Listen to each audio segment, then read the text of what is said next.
আলাইকুম। আজকে পড়ব প্যারাডক্সিক্যাল সাজিদ বইয়ের দ্বিতীয় পর্ব, তকদির বনাম স্বাধীন ইচ্ছা। স্রষ্টা কি এখানে বিতর্কিত? সাজিদের ব্যাগে মোটা একটা ডায়েরি থাকে সবসময়। ডায়েরিটা প্রাগৈতিহাসিক আমলের কোনো নিদর্শনের মতো, জায়গায় জায়গায় ছেঁড়া জায়গার কোনোটাতে সুতো দিয়ে সেলাই করা, কোনো জায়গায় আঠা দিয়ে প্রলেপ লাগানো, কোনো জায়গায় টেপ লাগানো। এই ডায়েরিতে সে তার জীবনের নানা উল্লেখযোগ্য ঘটনাগুলো লিখে রাখে। সাজিদের ব্যক্তিগত ডায়েরিতে আমার অ্যাক্সেস অনুমতিপ্রাপ্ত। এই ডায়েরির মাঝামাঝি কোনো এক জায়গায় সাজিদ আমার সাথে প্রথম সাক্ষাতের ঘটনাটিও লিখে রেখেছে। তার সাথে আমার প্রথম দেখা হয় টিএসসিতে। সে আমার সম্পর্কে লিখেছে, ভ্যাবলা টাইপের এক ছেলের সঙ্গে সাক্ষাৎ হলো আজ। দেখলেই মনে হবে জগতের কঠিন বিষয়ের কোনো কিছুই সে বোঝে না। কথা বলার পর বুঝলাম এই ছেলে অত্যন্ত বুদ্ধিমান, কিন্তু দেখতে হাবাগুব। ছেলেটার নাম আরিফ। 5 মার্চ 2009। এই ডায়েরিতে নানান বিখ্যাত ব্যক্তিদের কথাও লেখা আছে। একবার কানাডার টরন্টোতে সাজিদ তার বাবার সাথে একটি অফিসিয়াল ট্যুরে গিয়েছিল। সেখানে অনেক সেলিব্রিটির সাথে বিল গেটসও আমন্ত্রিত ছিলেন। বিল গেটস সেখানে 10 মিনিটের জন্য বক্তৃতা রেখেছিলেন। সেই ঘটনাটিও ডায়েরিতে লেখা আছে। Sylhet Shahjalal university of science and টেকনোলজির কম্পিউটার সায়েন্স ডিপার্টমেন্টের প্রফেসর ডক্টর জাফর ইকবালের সাথে সাজিদের একবার বইমেলায় দেখা হয়ে যায়। সেবারের বইমেলায় জাফর স্যারের বই একটুখানি বিজ্ঞানের দ্বিতীয় কিস্তি আরও একটুখানি বিজ্ঞান প্রকাশিত হয়। বই কিনে বের হওয়ার পথে জাফর স্যারের সাথে দেখা হয়ে যায় সাজিদের। অটোগ্রাফ নিয়ে স্যারের কাছে হেসে জানতে চাইল, স্যার একটুখানি বিজ্ঞান পাইলাম, এরপর পাইলাম আরও একটুখানি বিজ্ঞান, এটার পরে আরও একটুখানি বিজ্ঞান কবে পাচ্ছি? সেদিন নাকি জাফর স্যার মিষ্টি হেসে বলেছিলেন, পাবে পাবে। নিজের সাথে ঘটে যাওয়া এরকম অনেক ঘটনায় ঠাঁই পেয়েছে সাজিদের ডায়েরিটাতে। ডায়েরির আদ্যপান্ত আমার পড়া ছিল, কিন্তু সেমিস্টার ফাইনাল সামনে চলে আসায় গত বেশ কিছুদিন তার ডায়েরিটা আর পড়া হয়নি। সেদিন 3rd সেমিস্টারের শেষ পরীক্ষাটি দিয়ে রুমে এলাম। এসে দেখি সাজিদ ঘরে নেই। টেবিলের উপরে তার ডায়েরিটা খোলা অবস্থায় পড়ে আছে। ঘরমাক্ত শরীর, কাঠফাটা রোদের মধ্যে ক্যাম্পাস থেকে হেঁটে বাসায় ফিরেছি। এই মুহূর্তে বসে ডায়েরিটা উল্টাবো সে শক্তি বা ইচ্ছে কোনোটিই নেই। কিন্তু ডায়েরিটা বন্ধ করতে গিয়ে একটি শিরোনামে আমার চোখ আটকে গেল। আমি সাজিদের টেবিলেই বসে পড়ি। লেখাটির শিরোনাম ছিল, ভাগ্য বনাম স্বাধীন ইচ্ছা শক্তি। স্রষ্টা কি এখানে বিতর্কিত? বেশ লোভনীয় শিরোনাম। শারীরিক ক্লান্তি ভুলেই আমি ঘটনাটির প্রথম থেকে পড়া শুরু করলাম। ঘটনাটি সাজিদের ডায়েরিতে যেভাবে লেখা ঠিক সেভাবেই তুলে ধরছি।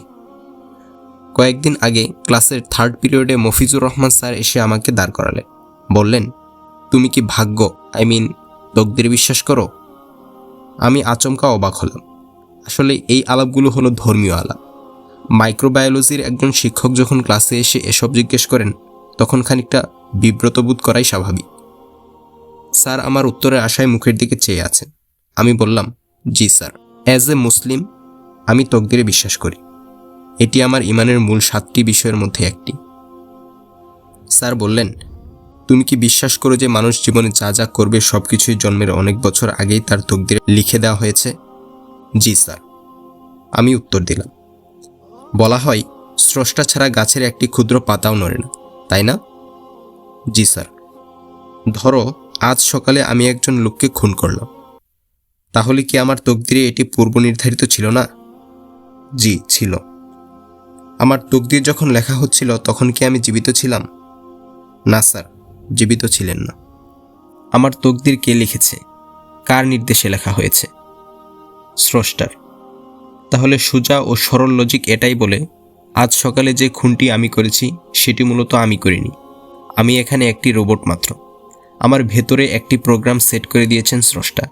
সেই প্রোগ্রামে লেখা ছিল যে আজ সকালে আমি একজন লোককে খুন করব। সুতরাং আমি ঠিক তাই করেছি যা আমার জন্য স্রষ্টা পূর্ব ঠিক করে রেখেছেন। এতে আমার কোনো হাত নেই। Do you agree Sajid? কিছুটা স্যার, আমি উত্তর দিলাম। মফিজ স্যার একবার হাসলেন। হেসে বললেন, আমি জানতাম তুমি কিছুটাই একমত হবে, পুরোটা নয়। এখন তুমি আমাকে নিশ্চয়ই যুক্তি দেখিয়ে বলবে, স্যার স্রষ্টা আমাদের একটি স্বাধীন ইচ্ছা শক্তি দিয়েছেন, আমরা এটা দিয়ে ভালো মন্দ বিচার করে চলি, রাইট? জি স্যার, কিন্তু সাজিদ এটা খুবই lame logic. Do you know ধরো আমি তোমার হাতে বাজারের একটি তালিকা দিলাম। তালিকায় যা যা কিনতে হবে তার সব কিছু লেখা আছে। এখন তুমি বাজার করে ফিরলে, তুমি ঠিক তাই কিনলে যা আমি তালিকায় লিখে দিয়েছি, এবং তুমি এটা করতে বাধ্য। এতটুকু বলে স্যার আমার কাছে জানতে চাইলেন, বুঝতে পারছো? আমি বললাম, জি স্যার। Very good.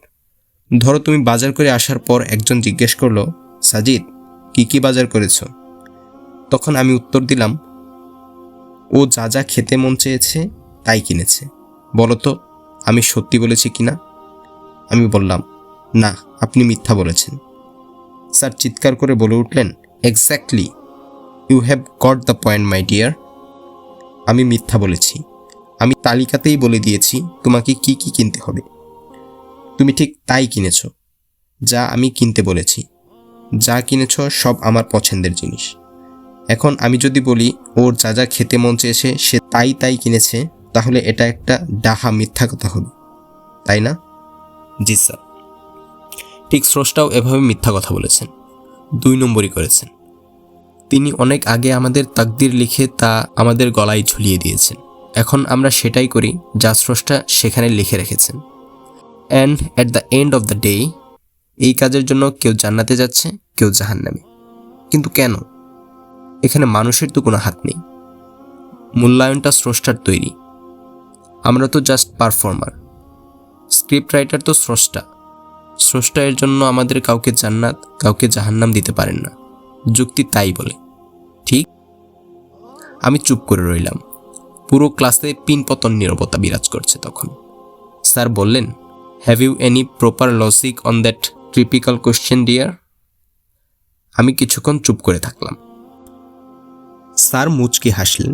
সম্ভবত ভাবছেন উনি আমাকে এবার সত্যি কুপকাত করে দিলেন। বিজয়ীর হাসি। আমাকে যারা চেনে তারা সবাই জানে আমি কখনো কারোর প্রশ্ন উত্তর দিতে সময় নেই না। আজকে যেহেতু তার ব্যতিক্রম ঘটল, বন্ধুরা আমার দিকে ড্যাব ড্যাব চোখে তাকালো। তাদের চাহনি দেখে মনে হচ্ছিল এই সাজিদকে তারা চেনেই না, কোনোদিন দেখেনি। ক্লাসে আমার বিরুদ্ধ মতের যারা আছে তাদের চেহারা তখন মুহূর্তেই উজ্জ্বল বর্ণ ধারণ করল। তারা হয়তো মনে মনে ভাবতে লাগলো, মুল্লাজির দৌড় ওই মসজিদ পর্যন্তই। আমি মুখ তুলে স্যারের দিকে তাকালাম। মুচকে হাসিটা স্যারের মুখে তখনও বিরাজমান। আমি বললাম, স্যার, এই ক্লাসে কার সম্পর্কে আপনার কি অভিমত? স্যার ভেবাচেকা খেলেন। স্যার জিজ্ঞেস করেছেন কি আর আমি বলছি কি। স্যার বললেন, বুঝলাম না। মানে আমাদের ক্লাসে কার মেধা কীরকম সেই বিষয়ে আপনার ধারণা কেমন? ভালো ধারণা। ছাত্রদের সম্পর্কে একজন শিক্ষকেরই তো সবচেয়ে ভালো জ্ঞান থাকে। আমি বললাম, স্যার আপনি বলুন তো এই ক্লাসের কারা কারা ফার্স্ট ক্লাস পাবে আর কারা কারা সেকেন্ড ক্লাস পাবে? স্যার কিছুটা বিস্মিত হলেন। বললেন, আমি তোমাকে অন্য বিষয়ে প্রশ্ন করেছি, তুমি আউট অফ কনটেক্সটে গিয়ে পাল্টা প্রশ্ন করছো সাজিদ। না স্যার, আমি কনটেক্সটেই আছি, আপনি উত্তর দিন। স্যার বললেন, এই ক্লাস থেকে রায়হান, মমতাজ, ফারহানা, সজীব, ওয়ারেস, ইফতি, সুমন, জাবেদ ও তুমি ফার্স্ট ক্লাস পাবে, আর বাকিরা সেকেন্ড ক্লাস পাবে। স্যার যাদের নাম বলেছেন তারা সবাই ক্লাসের ব্রিলিয়ান্ট স্টুডেন্ট, সুতরাং স্যারের অনুমান খুব একটা ভুল না। আমি বললাম, স্যার আপনি এটা লিখে দিতে পারেন? হোয়াই নট, স্যার বললেন। এই বলে তিনি খচখচ করে একটা কাগজের এক পাশে যারা ফার্স্ট ক্লাস পাবে তাদের নাম, অন্য পাশে যারা সেকেন্ড ক্লাস পাবে তাদের নাম লিখে আমার হাতে দিলেন। আমি বললাম, স্যার ধরে নিলাম যে আপনার ভবিষ্যৎবাণী সম্পূর্ণ সত্য হয়েছে। মানে আপনি ফার্স্ট ক্লাস পাবেন বলে যাদের নাম লিখেছেন তারা সবাই ফার্স্ট ক্লাস পেয়েছে, আর যারা সেকেন্ড ক্লাস পাবে লিখেছেন তাদের সবাই সেকেন্ড ক্লাস পেয়েছে। তো এখন স্যার বলুন তো প্লিজ, যারা ফার্স্ট ক্লাস পেয়েছে কেবল আপনি এই কাগজে তাদের নাম লিখেছেন বলেই কি তারা ফার্স্ট ক্লাস পেয়েছে? না তো। যারা সেকেন্ড ক্লাস পেয়েছে কেবল আপনি এই কাগজে লিখেছেন বলেই কি তারা সেকেন্ড ক্লাস পেয়েছে? স্যার বললেন, একদম না। তাহলে মূল ব্যাপারটি কি স্যার? স্যার বললেন, মূল ব্যাপার হলো আমি তোমাদের শিক্ষক। আমি খুব ভালো করেই জানি পড়াশোনায় তোমাদের কে কেমন। আমি খুব ভালো করেই জানি কার মেধা কেমন। সুতরাং আমি চোখ বন্ধ করেই বলে দিতে পারি কে কেমন রেজাল্ট করবে। আমি হাসলাম, বললাম, স্যার যারা সেকেন্ড ক্লাস পেয়েছে তারা যদি আপনাকে দোষ দেয়, যদি বলে আপনি সেকেন্ড ক্লাস ক্যাটাগরিতে তাদের নাম লিখিয়েছেন বলেই তারা সেকেন্ড ক্লাস পেয়েছে? স্যার কপালের ভাঁজ লম্বা করে বললেন, it would be totally wrong. আমি কেন এর জন্য দায়ী হব? এটা তো সম্পূর্ণ তাদের দায়। আমি শুধু তাদের মেধা যোগ্যতা সম্পর্কে ধারণা রাখি বলেই অগ্রিম বলে দিতে পেরেছি যে কে কেমন রেজাল্ট করবে। আমি এবার জোরে জোরে হাসতে লাগলাম। পুরো ক্লাস আমার দিকে হা হা করে তাকিয়ে আছে। আমি থামলাম, বললাম, স্যার তকদির তথা ভাগ্যটাও ঠিক এরকম। আপনি যেমন আমাদের মেধা যোগ্যতা ক্ষমতা সম্পর্কে ভালো ধারণা রাখেন, স্রষ্টাও তেমনি তার সৃষ্টি সম্পর্কে জানেন। আপনার ধারণার মাঝে মাঝে ভুল হতে পারে, কিন্তু স্রষ্টার জানাতে কোনো ভুল নেই। স্রষ্টা হলেন আলিমুল গায়েব। তিনি বর্তমান ভবিষ্যৎ সব জানেন, সব।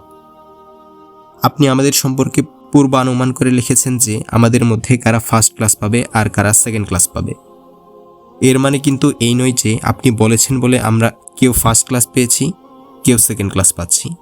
আমরা যে যা রেজাল্ট করেছি সেটা তার মেধা যোগ্যতা ও পরিশ্রমের আলটিমেট ফল।